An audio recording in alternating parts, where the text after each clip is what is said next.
Boys and girls, welcome to the Bradbury Group, New Zealand's best weekly political argument, hosted by the militant, Marxist, anti-Santa, Martin Bradbury. The Bradbury Group is streamed live on Rover, Sky TV, YouTube and Facebook. Proudly sponsored by Wātea, journalism you can trust. Let the arguments begin.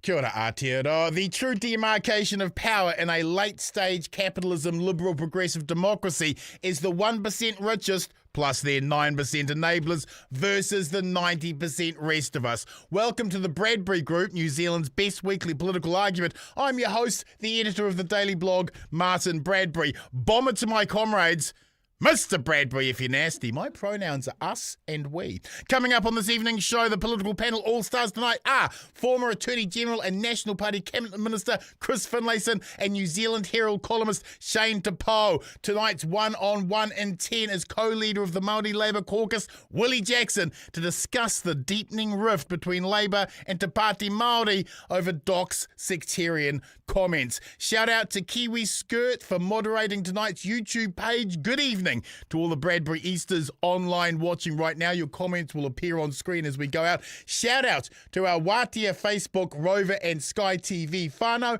And our Twitter panel this evening is Tim Selwyn. He'll be tweeting live online at Twitter, hashtag the Bradbury Group.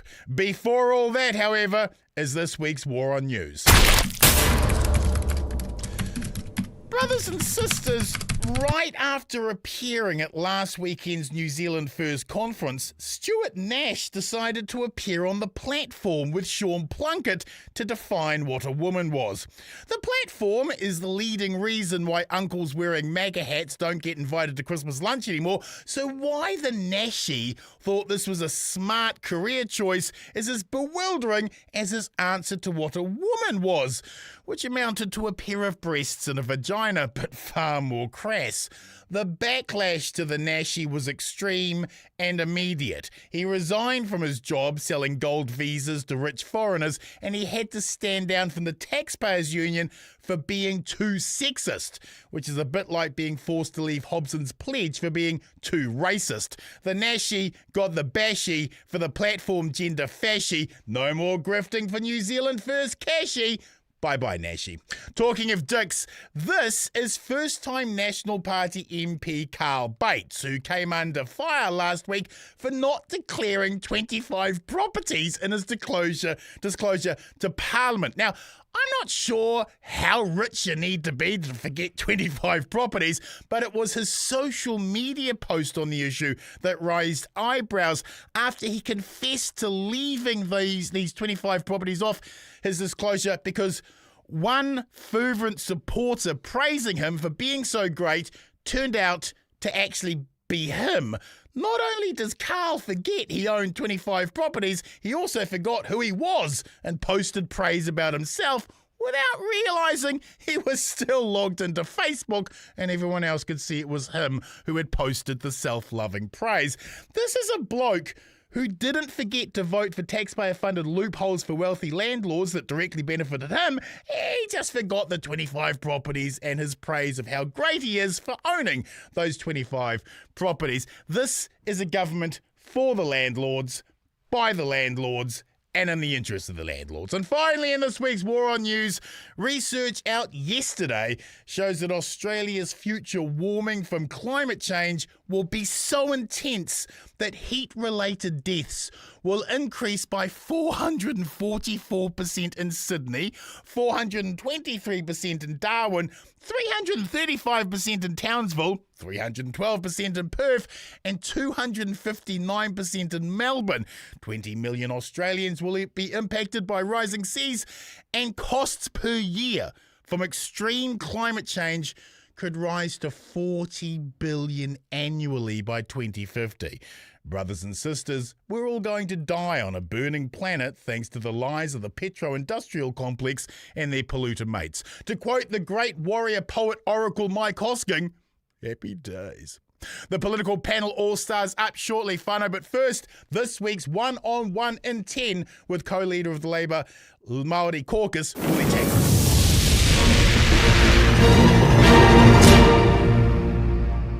Kia ora, Willie. Welcome to the show, and thank you for being available to the Fourth Estate. Your democracy is grateful. Kia ora, Bomber. You forgot something. You're coming from Auckland. No, this is, look, kia kaha te reo Māori. Tēnei te wiki o te reo Māori, Bomber. You're right. You're right. You got me. Hōtaka I roti I tō tātou reo Māori. So, ngā mihi kia koe hoki, Chris, me taku hoa tāwhito Shane. Ngā mihi kia koutou. But I won't speak Māori for the whole time, Bomber, because that wouldn't be appropriate, would it? Willie, let's focus tonight on the deepening rift between Labour and Te Pāti Māori over Doc Ferris's startling comments against migrant volunteers helping the Labour Tamaki Makaurau by-election campaign for Piri. You have been very clear that Doc's comments fall short of what we expect from our politicians, and the New Zealand Herald picked up your Facebook post comments where you argue working together is the Labour Party values you stand for and not Doc's sectarian position. Is your identity as a Māori up for definition by the Māori Party's purity test? Well, you got to ask those questions. I was actually offended by what Doc did and what he said, and I was very clear about that, and I'm still very clear about it. And I think we all know that, and we all haven't heard an apology from Doc, and there should be an apology because those communities, they humble us. And Mr. Finlayson would agree, I'm sure he'd agree. If you have all those communities coming out, if they came out for national, good on them. I'm sure they have in the past too.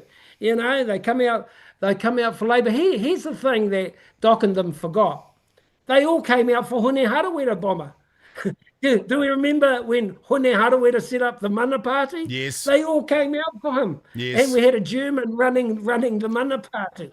And the Māori seat of Taitokerau was invaded by all these different ethnicities. But they all forget that, don't they? So is Hone Harawira a sellout, Bomber? No, he's not a sellout. Those ethnicities, those groups, I should say, I think we had some Indian people, Chinese people, people from Nigeria, a lot of Pākehās, they all came in and they just wanted to contribute. They wanted to give their time. It wasn't an ethnic takeover. It was supporting their good mate Pini Henare and the Labour Party. And I'm proud and I thank them again tonight.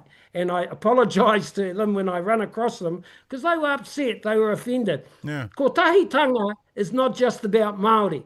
Kotahitanga is about everyone. And Doc breached there. And I'm pleased Deb and Rawiri have apologised. But hey, keep the president off the radio, eh?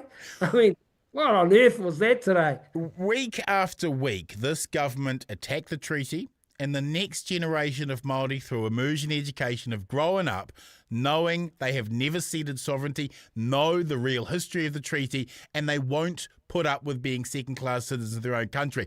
But Doc's move from Māori first to Māori only, while understandably exciting to an aggrieved generation, is the kiss of death in national elections, isn't it? Well, it's nonsense. It's nonsense, and they need to put this into place. They need to straighten this out. They've made an attempt today. You would have, if we were watching the news, and I was watching it live today, Rawiri came out and, of course, decided to kōrero Māori anake, which means speak Māori only. Yes. And his perspective on that, you couldn't doubt it. This is Māori language week. Right, and sometimes that's right. Yeah, but the problem was, as Mikey Sherman said when he went into the House, all his questions were in English, But I think that they have to, look, if we want to work together, and do I want to work with them? Yes, I do. Is that guaranteed? No, that isn't. Because they're scaring people. Let's be honest here. Yeah. And some of Chris Finlayson's old mates, they're all putting the boot in. You can't jump in with these radical Maoris, they're extremists. I think generally they can be quite good. We agree on 90% of the things that we do, but Doc is making it very difficult because he's scaring people, And the other side of that is he's getting some supporters with him who have all convinced themselves that this was going to be an ethnic takeover. It was no more than good people. And despite what JT says, just about all of them are Kiwis now. All right, they're not. They don't go back to India. They don't go back to Ethiopia. God, his waffle today. I don't know what happened to my brother today. I don't know. Maybe he had a drink before he went up to before he got interviewed. Because oh no, that was on Wātea, wasn't it? There He wasn't was. interviewed today. That was on Wātea. Oh, well, we'll have to chase that Wātea along. But they get some scoop of John talking about India oh, what a load of nonsense from Hasn't JT. hasn't And don't get me wrong, he's done a terrific job with Te Pāti Māori. You can't doubt that. He They've has. won 6 seats. They gave us a hiding in Tāmaki Makaurau. I don't even know if people will remember Ordinary won the election. All we're talking about is this nonsense for the last few days. So I'm not running JT down in terms of his strategy, and it's been exceptional. You just got to take your hat off to them. But this sort of nonsense will stop us, if it continues, stop us coming together, and there won't be any possibility of us being a left-wing government together. And I'm not saying that's guaranteed, but another week of this, and geez, you wouldn't blame Chippy, would you? So I don't want it going down that track, but Sure. they make it tough. Hasn't Doc's comments actually ended up helping Sean Plunkett, Don Brash, Mike Hosking, Heather Duplessis-Allen, and David Seymour? Well, they've all jumped on it. Haven't they? I don't blame them. That's politics. We would do the same, but it almost reinforces their views. But let's remember that Deb and Rawiri they've spoken to Chippy. Yes. They've given an apology. Yes. An apology. We saw the apology on TV tonight. Yes. And we just have to take them at their word that that's where they're going. If you didn't understand Māori, what Rawiri was saying tonight on TV was that Māoris have different views and they'll be meeting with different ethnic groups to wānanga. Well, that's all good too, because he wasn't trying to validate it, unlike JT yesterday. Let's talk about that. I don't think JT, when he thinks about it, will back those words up. Surely he Let's wouldn't. talk about that. John Tamihere argued last night on Wātea that Doc's comments were essentially correct and used examples from the Opium Wars, the British rule in India, and the African slave trade to back that assertion up. What does the Opium Wars, British rule in India, and the African slave trade have to do with migrant volunteers helping Labour in an Auckland Māori electorate? See. I think JT is, he's caught between, he's trying to manage he's got a few, militants in his crew, right? Of course. Obviously, We Doc all is do. one of them. We all do. Yeah. So I think he sort of got caught in trying to manage that, placating Doc, and then sort of maintain. He's probably trying to keep that support.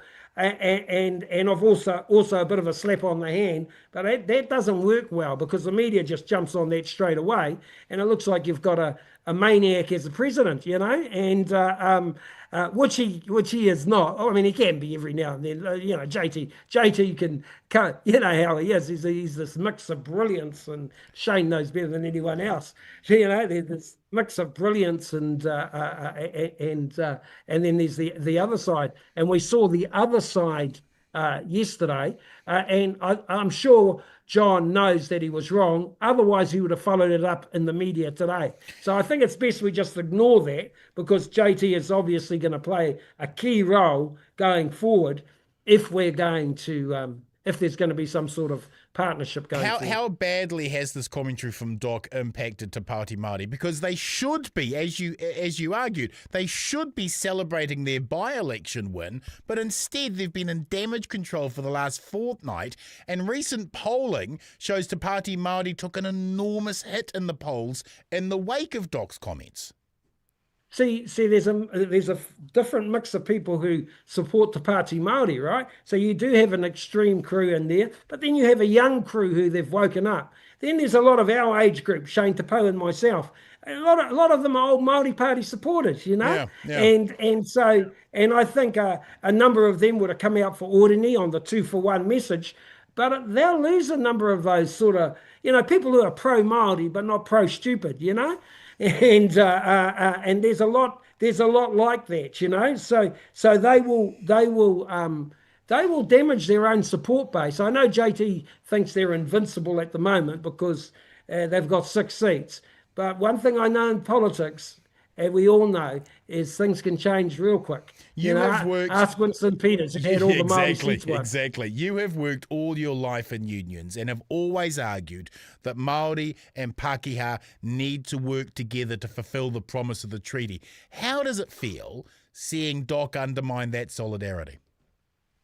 Yeah, I mean, really disappointing, you know, because let's be clear on this. I like Doc, you know. Same. I do too. I do no, too. no, yeah, I don't like him much at the moment, but I've always liked Doc. I saw him as one of those young guns, bit of a rebel, and you know, there's something about Doc, you know. So he got some real talent, but you know, he got a real chip on his shoulder, and that needs to be worked on, and he's got to work out if he wants to work with. So you got to work out whether you want to work within the system or outside it. Yeah. So you can't keep. Is the Parliament been racist? Of course it has. Has it got a history of that? Of course it has. But do you want to work within that system to try and change things? That's what you got to work out. Yeah. Because some things are never going to change in there, but you can get change. We've all worked there, and you can get change, and you can get results for your people. They might be incremental, but you know, I've seen some real changes through the years that we've been able to roll out, that Mr. Finlayson's been able to roll out.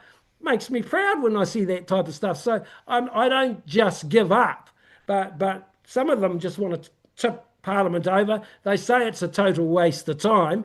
Then my view to those people, and many of them are Doc supporters, well, don't come to Parliament, you know? Right. Stay on the outside, agitate on the outside. Don't come to Parliament. You see, I come to Parliament, they hate the rules. I don't like the rules much either, but sometimes you just got to do the business to do the business, you know. If it means you gotta you know, do different things, you do that so you can get through your agenda, and you just sort of just get on with things. It's not the end of the world sometimes when you have to do a karakia at the start, or you have to, you know, we used to wear ties. You know, in some ways, I think that was a real the way Mallard let that go. You ought to have a look at how some of them are dressed now. I agree with Winston. You know, it's gone to the pack. I don't have a problem with not wearing ties, but these guys are not wearing ties, jackets, trousers. I mean, shoes. It's all gone. How do you think Chippy has handled this? Oh, well, I don't know if he could have handled it much better. It's very hard for him, you know, and I've talked to him obviously, and I've spoken to John, and I've said we need to obviously meet before the end of the year to see if we can iron things out, and you know, because obviously they could be a partner for us next year, but. You know, he's getting a little bit tired of it, you know, but so much so that he hasn't even called it racist, which was his choice, you know. I think, you know, that's his choice, but I've seen it racist when you abuse other groups like that. That's racism, all right, whether you like it or not. And but I think he's managed it well. He's saying, come on, Te Pāti Māori, get your act together. I don't know if he could have done much more. Right. Finally, Willie, the latest polling shows Labour may need Te Pāti Māori to kick out this government. Can you do that if you've got Doc attacking migrants and Pākehā volunteering in that campaign?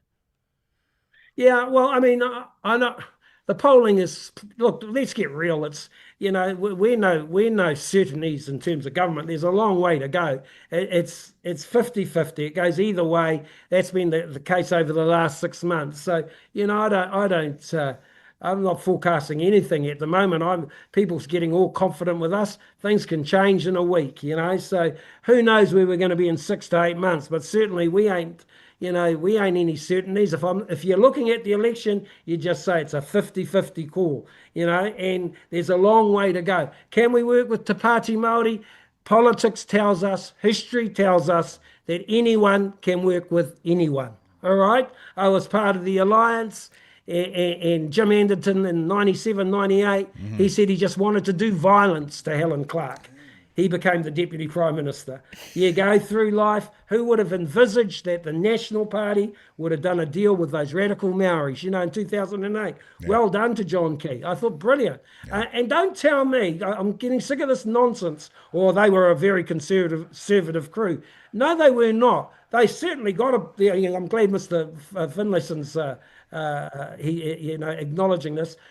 I certainly believe they became a bit more conservative, but you're trying to tell me Hone Harawira was conservative? He hated that National Party. He was doing somersaults over the relationship. Tariana, who I love dearly, we loved her dearly, but she was the stroppiest protester of the late 90s. She made them so nervous it wasn't funny. Yeah. When they used to have the national polls, she would be the most untrusted New Zealander, or she was either second to last, or Hone Harawira was last. They used to swap positions. So this rubbish and nonsense about, that was a different Māori party. They were just as aggressive as this lot, but they settled into government, and they probably stayed too long with the National Party. But so I don't buy this line that you can't do deals with different people or different groups. Seymour and Winston. Seymour said Winston was the most untrustworthy politician in the world. Winston said Seymour was an accidental Maori.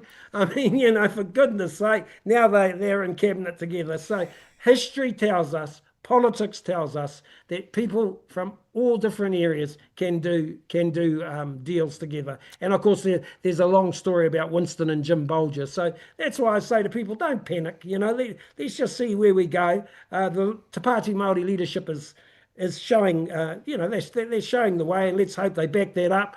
And there's only this week to go anyway, Bomber, because there's a 2-week recess, and then all the Māoris are going to come in from West Auckland, and they'll get to celebrate Oreni. So that'll be the plan, is just get through this week and then get out. Thank you, comrade. We look forward to speaking with you again soon. Kia ora. Okay, now to our political panel all-stars, ladies and gentlemen. Our first panelist is the best reason to buy a subscription to the Herald political commentator, raconteur and broadcaster for the people, New Zealand Herald columnist Shane DePoe. Kia ora, comrade. Kia ora. It's great to be home. Great to be home. One word to describe the week, please, sir. Well, I haven't got one word, but mixed emotions. Yes. I want to challenge you if I can. Challenge away. I do not believe that Doc's generation is the aggrieved generation, actually. I think they're the bloody privileged generation. Yes. I think the aggrieved generation was my mother. Okay. Who had literally had the language bashed out of her. Right. Who was Joe Hawke and his people of Takaparawa only 30 years ago were burnt out of their homes. Yeah. They are our younger people are actually the privileged generation that stand on the shoulders of the people that face real challenges. And can I also say this disgusting attacks on so good migrants? Willie comes from South Auckland. Yes. I can name the Arkois, the Papali'is. Yes. They are the people that actually helped build this country and this city of ours. And you know where they were in 1975, brother? Takaparawa. Yeah. They were in Bastion Point, the Polynesian Panthers, our sisters and brothers. And we have that in 2025 with the Asian networks. I've never heard an Asian person say, we want less Māori language, we want less talk about your mountain, your maunga. Yes. In fact, what it does, it gives them a sense of belonging. I go to my kids' school and I hear someone obviously of Indian whakapapa get up and talk about their maunga, their moana. I think it's a great thing. So I think Doc's got it wrong on a lot of fronts. Sorry for the rant. And our other panellist this evening has the acerbic wit of Sir Michael Cullen and the terrifying intellect of Helen Clark, a National Party cabinet minister when being such a thing held some actual mana. He has the same redemption arc as Darth Vader, former Attorney General, KC, and former Minister for Treaty of Waitangi Negotiations, Christopher Francis Finlayson. Kia ora, comrade. One word to describe the week, please, sir. Well, I actually feel very sorry for the Maori Party because my dealings with them have been very positive. And Tariana was, as Willie says, she was pretty radical, but she was the most lovable member of parliament in my time in the House. And we did some exciting things together. We turned the Wanganui River into a person. You did. And Shane's a good son of Ngāi Tūhoe. We got a just solution in Te Urewera. We did some exciting things together. The impression I have is that the young Māori of today are not going to take all this anti-treaty, anti-Māori unpleasant stuff particularly well. And so one way of saying to people like Doc to just tone it down, if the other side need to tone it down as well and perhaps show a little more civility to Māori, then maybe we'd be able to communicate a little better. But the strong impression I have is that the young ones are going to say, well, stuff you, we're not going to be treated rudely and our culture treated derisively. And so if the Hobson's choice or Hobson's pledge people want things to improve, tone down their language. Right. Brothers and sisters, let's get into tonight's topics. Issue 1, is New Zealand broken economically, politically and culturally? Issue 2, local politics and Māori wards issue turning toxic. And issue 3 tonight, the assassination of Charlie Kirk and the importance of free speech. Plus, we'll have a final word at the end of the show, which each panellist gets to go to the mountaintop to see who breaches broadcasting standards this week. My money is on Shane DePoe. Let's begin tonight's show with the column everyone is talking about. Staff columnist Verity Johnson wrote a damning column over the weekend stating that New Zealand was broken and that people who stayed here were dumb. 201 Kiwis are leaving every single day. Unemployment is at 5.2%. House prices have crashed. Latest food inflation is up 5%. 50,000 jobs have been destroyed in the last year, and there is a sense that this government is either incapable of solving the problems we face or doesn't understand how to. This economic mayhem is happening at a time race-baiting culture war revenge fantasies masquerading as social policy gets passed every single month. Shane, is New Zealand broken? And if it is, what do we have to do? I think we are financially broken, and I don't see a lot of hope. But you know, us 57-year-olds, we're not the big issue, man. The big issue is the 20, 30-year-olds that are packing their suitcases on a daily basis and going to Australia. They are the best of us. They are the smartest of us. And the other thing is, I don't think it's temporary. I think they're going to go for good. Really? You know, I was talking to a young woman, dental. She's a dental student. I think 1 year to go. She works in hospitality, and she's packing the bags, and she's not going to work in New Zealand for $60,000-$70,000. She's going to go in Australia and $100,000 plus, and have a pretty decent superannuation platform and program that even the Conservatives over there don't bugger around with. So I don't blame them at all. Yeah, I think we've got some fundamental breakages, and I think for young people there's not a lot of hope. Follow-up question. Latest polling says Kiwis blame this government's policies over Labour's COVID response for the economic pain we're experiencing. Is this just about hip pocket issues, or is there a deeper malaise? Oh, no, I think it is about hip pocket issues, but I think there is a deeper malaise. And the thing is that this government said that they will get it back on track. And they're now a year and a half in the term, and things are getting worse. Unemployment numbers are at 5.2. If it wasn't for the fact that we were losing so many people, probably be around about the 6%. Right. But actually, those numbers are a lot darker and deeper when you go to the regions. When you look at young New Zealanders, you're looking at 24, 25%. And what happens when unemployment gets to those levels? It takes generations to fix. It's not a quick fix problem. Yeah. It's a long, deep issue. Chris, the median wage in New Zealand is $70,000 a year. The average house costs $900,000. We have pretended selling each other houses was a way to financial security. Wasn't a crash predictable at some stage? Oh, yeah. I think house prices, especially immediately after COVID, got totally out of whack. So I'm not in the least bit surprised there was a correction that's been particularly tough in Wellington. It's gone down about 30%, but I think it was getting things back to normalcy, and then it'll start to climb again. But I have to say, I don't know this person, Verity Johnson. I've read her articles from time to time, but I just have to put on record I profoundly disagree with it. I think we're the best little country on earth. We have our good times and our bad times. Tomorrow will be 20 years since the 2005 election when I went into Parliament. I stood against Winnie Laban in Mana. She's a good friend of mine.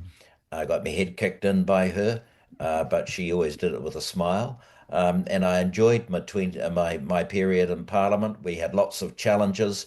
We came through the Christchurch earthquake. That was tough. And John Key and Jerry Brownlee and others were very positive about that. We came through the Christchurch massacre.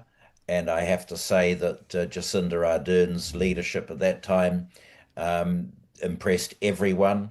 We got through COVID. It's been a tough time, but we'll rebuild and we'll bounce back. I just think that we should be unrelentingly positive about this country because it's a fantastic country. We have our ups and downs. The way I expressed it in my maiden speech is that other countries have problems. We've got a project, and it's an exciting project, and it's a time not for negativism, but unrelenting optimism about our country, its place in the world, and insofar as people go overseas, it's a natural rite of passage. It's a good thing. Most of them come back. So let's not get down on this country because we're in tough times. Let's stay positive, work together, respect one another, actually listen to what one another say. We may come from different political perspectives, but that's a good thing, quite frankly. But when all's said and done, we're all New Zealanders. Oh, bless you. We need you as the Prime Minister. Follow-up question, Chris. The Business New Zealand BNZ PSI survey published yesterday showed another slide into contraction for the services sector, which makes up more than 60% of the economy. This adds to Friday's PMI survey showing the manufacturing sector falling back into recession again. We were promised growth. Where is it?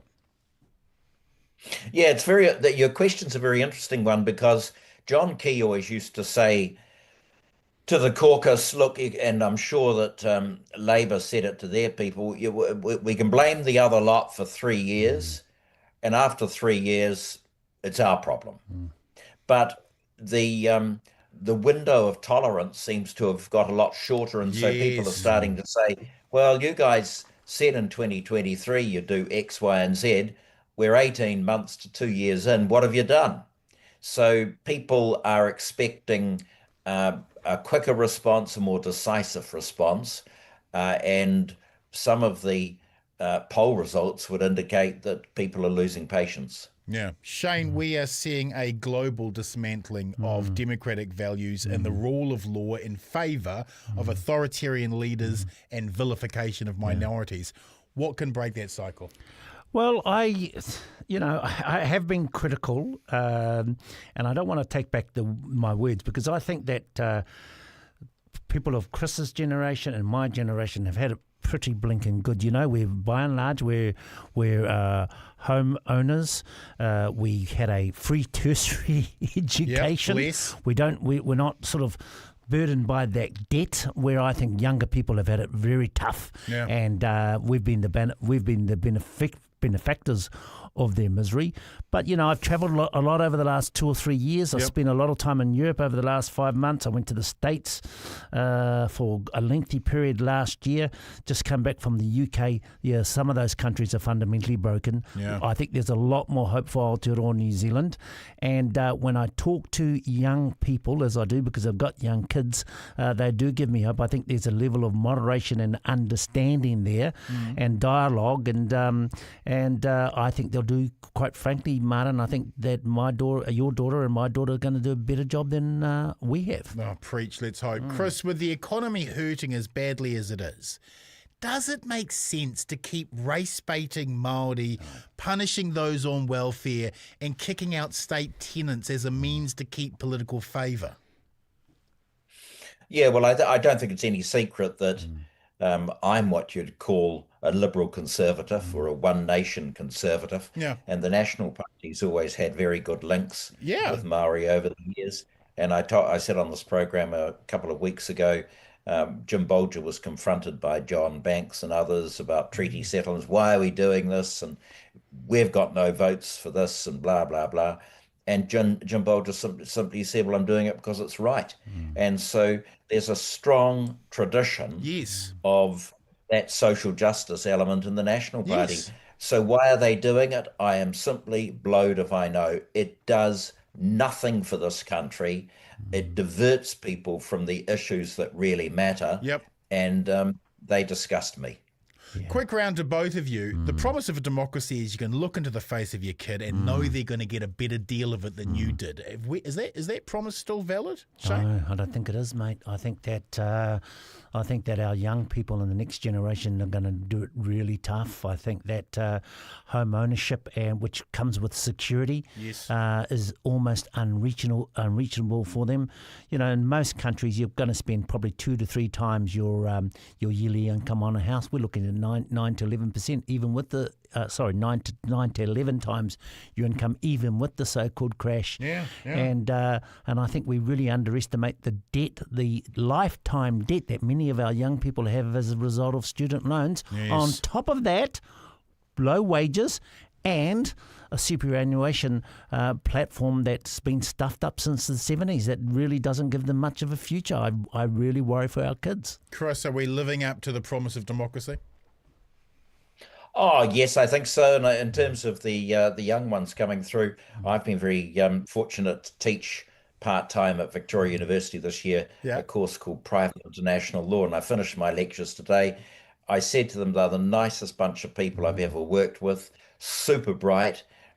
One person asked me a question a couple of weeks ago, and I said, you always judge people by the questions they ask. And I internally was going, what the hell am I going to say to this question? It's too hard. So they're bright, they're capable, they're all going to do well. Yes, they're going to have a different set of challenges from those that Shane and I had. Are they going to succeed? Yes. Are most of them going to go overseas for a period and work and study? Yes. Are they going to come back and make a contribution to this country? Of course they are. So I'm very positive about the future for younger people. And I think that they've got a huge amount to contribute. Yes, the circumstances will be different. The people who came back after the Second World War came back, they had nothing. They were called the greatest generation, built this country in the 50s and 60s. Their challenges were quite different from the ones that Shane and I faced. So every generation has a different set of difficulties. But everyone adapts, and in my opinion, most people succeed. Comrades, we need to move on to issue 2 tonight, and that is local politics and the Māori wards issue turning toxic. Chris, Hobson's pledge and the Taxpayers Union seem intent on making the debate around the Māori wards as toxic as they can. Why should Pākehā fear Māori representation on local councils? I'm blowed if I know, because let's look at Wellington, for example. Tory and a couple of other candidates are standing for the Māori ward. Look, I've got no particular problem with that. Politics in Wellington on that issue has been a little bit toxic. I know in other parts of the country it's been a bit sick as well. There are so many issues that we should be talking about in Wellington, for example, and that particular ward is not one of them. And that's why I'm, for one, supporting Andrew Little, because he was very good to work with over the intelligence reforms in 2017 when he was leader of the opposition. He could have, for cheap political gain, made an issue of that particular legislation. He didn't. I remember saying to him, we've got to make this work, because one of these days, Andrew, you could well be running it. Well, that was prophetic, because within a couple of months he was minister in charge of them.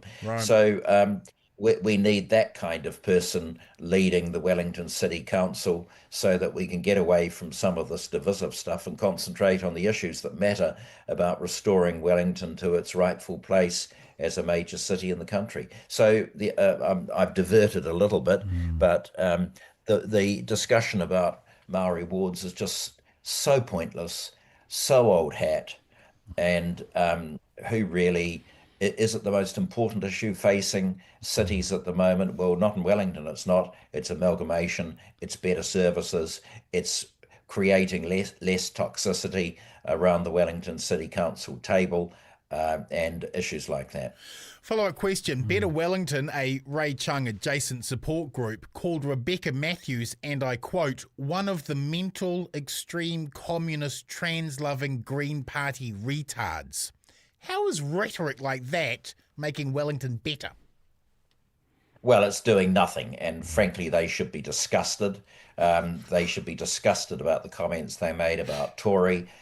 Look, I really don't know what the problem is. I would never vote for Tory whānau. Sure. But my dealings with her have always been extremely pleasant. She's always been a really nice person. Right. So I just can't understand why some of these in the main nasty old men air such violently repulsive rhetoric about their political opponents. One, it doesn't achieve anything.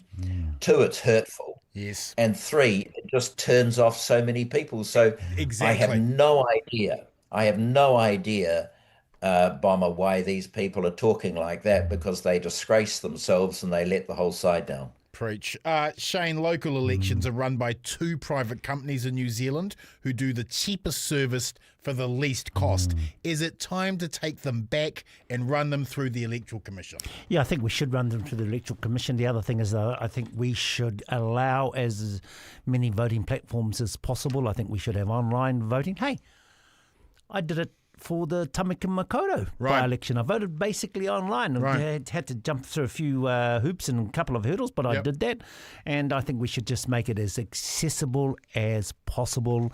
And we need a step change, because the level of participation in terms of the local elections are going to continue to be poor. They're going to continue to fail unless we have a decent step change. Follow-up question. ACT had a billboard shot at, while many others have had vile vandalism written on them. What is that telling us about the current state of debate in the political landscape? I think that there are a small minority of people that are like that, but by and large, I think most New Zealanders are pretty respectful of political discussion and kōrero. You've spoken about the Māori wards. The reality is that most councils have very good working relationship with hapu and iwi, and if it were, and you know where I'm from, you know, that little Ngāti Awa sort of settlement of around $40 million, it's been the saviour of whakatane in the Eastern Bay of Plenty, and I think by and large New Zealanders sort of just get on with it and get the job done. Quick round. In the 2022 local elections, national voter turnout was 41.5% of enrolled electors. What will it be this year, Chris? About 45%, I would think. There are a few interested. Well, they'll be interested in Auckland because it does look as though Brown's going to get back in again. But I would think the turnout in Wellington there will be pretty high, because there's a change of leader there. So yeah, I think about 45%. Shane? At least I would like it to beat 50, but I don't think it will. Historically, local elections are always pretty low. Yes. Yeah, I'm not sure what it's going to be. I think it's going to be relatively low in Auckland because it's all over Rover. Yeah. Brown's going to win by a huge margin, and that will have probably a knock-on effect in terms of the total numbers throughout the country.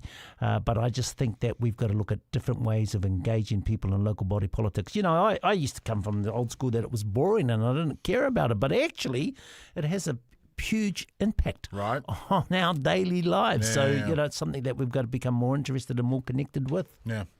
Comrades, we need to move on to issue 3 tonight, and that is the shocking assassination of right-wing influencer Charlie Kirk. Chris, why is free speech so essential to our collective democracy? Well, it's just over the years, the old saying, I disagree with what you say, but I'll defend to the death your right to say it. It sounds like a cliche. It's the sort of thing that you might give it a sort of an after dinner speech, but it's absolutely fundamental that you've got to be able to engage, to master the arguments of your opponents and engage in the debate in a civil, although forceful manner. But what we have in this world now is that we've lost the ability to debate the issues, and we have a lot of keyboard warriors and so on who express themselves in violent ways. And I think that as a result, you get a small group of people who obviously have very serious problems, and they're triggered to move beyond rhetoric to action. So I just keep coming back to that point. You can disagree with your fellow New Zealander on whether or not there needs to be a particular prescription to answer a problem, but you don't need to engage in this awful, nasty rhetoric. That person, I think it was the governor of Utah who said it very well the other day. And George W. Bush said the same thing. Democrats are not the enemies of the people. They are my friends. They are people with whom I have had differences, but I don't hate them, and you shouldn't hate them either. And I think that there's been a lot of cheapening of political discourse over the years, over recent years. I blame a lot of it on the MAGA group in the United States. Oh, yeah. I think what Farage did, for example, with Brexit is another example. Continental Europe has got people who express themselves in volcanic terms. And these people need to understand, as I said, that violent rhetoric can trigger people who may have a particular set of problems into violent action. So be very careful how you express yourself, debate forcefully, but the person whose views you do not approve of on a particular issue, that person is your neighbor, maybe a member of your family. Treat them with respect and treat them with civility. Why do you think we've lost that ability for tolerance? Like, I'm always surprised by what people want to cancel because simply the other person has a difference of opinion. And I've found, particularly on the left, for a long period of time now, we had relied on a cancel culture to simply shut someone down so that we didn't have to engage with that person. And I felt that that was a real loss for the left because we actually lost the ability to put together an argument and to win people over to our cause. Why do you think we've become so intolerant of each other? Well, I do think it's the rhetoric has fed a lot of intolerance. And I think also that we forget that the people we're debating against are actually our neighbours. And so, and that, the way I put it is over the years, the left and the right have contributed probably in equal measure to the development of this country. And so, these people may not think the same as me, but they're still good people. So what's the cure for this sickness? Always speak well of your opponents. And apparently, there are examples of it around the world. The last New South Wales state election was notable for the fact that both the Liberal Prime Minister Perrottet and the now Premier Chris Minns set very good standards for debating the issues and speaking highly of one another. And it's regarded as a textbook for how political campaigns should be run. So, it's the difference between Albanese and Dutton. Right. Albanese, yes, upbeat, pleasant, and so on. He crushed that very unpleasant individual from Queensland. So, talk positive, accentuate the positive. You don't need to run down your opponent in this way. Speak highly of your opponents. Speak respectfully of the differences that you have, and it behoves all of us in public life to do that. Shane, the platform has called on its listeners to spot any public servant celebrating Kirk's assassination so that they can sack them. How is that celebrating free speech? Well, it's not. It's hypocrisy, and it's, you know, and what will happen is that it'll sort itself out in terms of the platform. That I don't think that is going to be around that much longer. They've lost their major funder. Then they're certainly not going to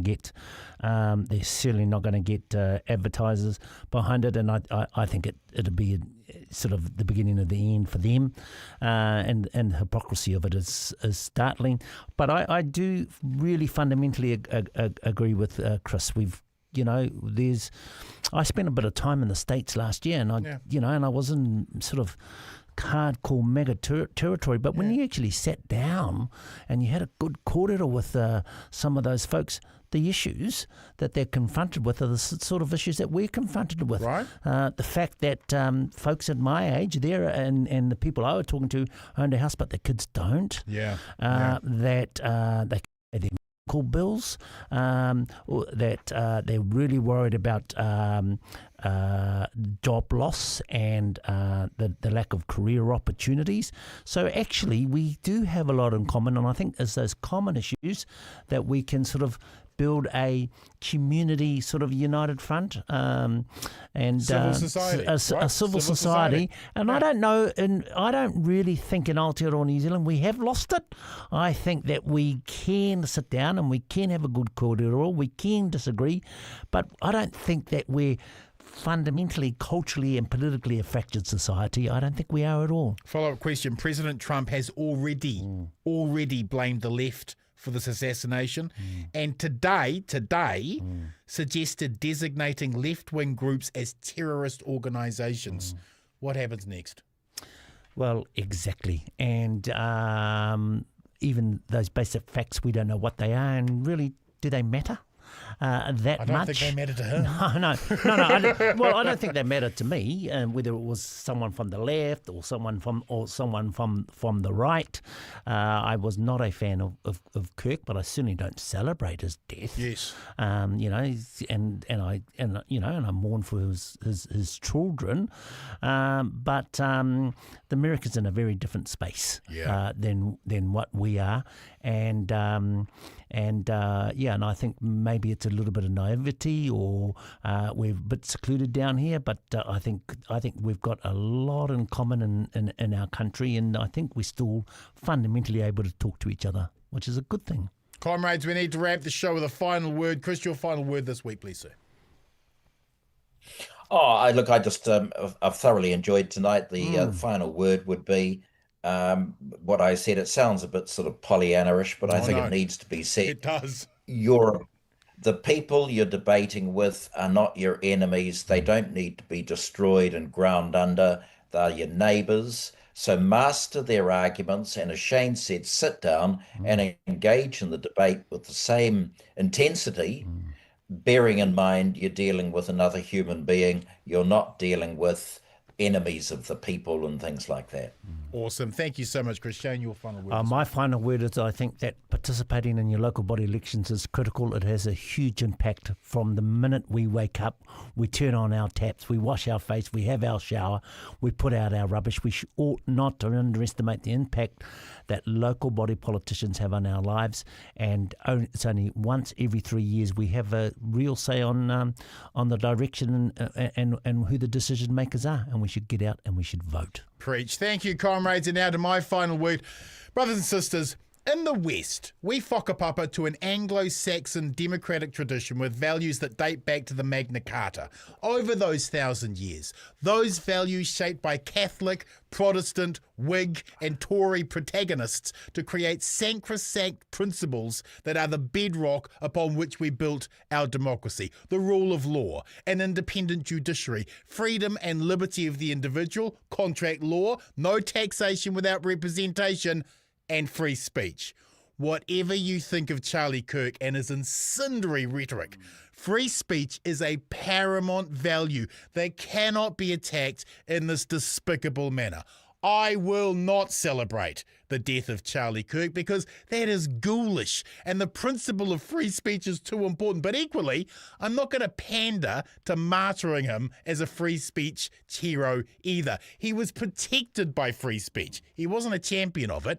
Charlie Kirk would go to colleges and beat up on kids intellectually weaker than him with hard right rhetoric designed to cause offence. Now, he is protected by free speech for that inflammatory language, but martyring him as some sort of religious saint only promotes the rhetoric he used, and it doesn't stand for the principles of free speech. Regardless of what Kirk said, his brutal assassination is a sickening and frightening acceleration of hate that none of us benefit from in civil society. In solidarity, the revolution continues. Ka pai Aotearoa. The Bradbury Group, New Zealand's best weekly political argument.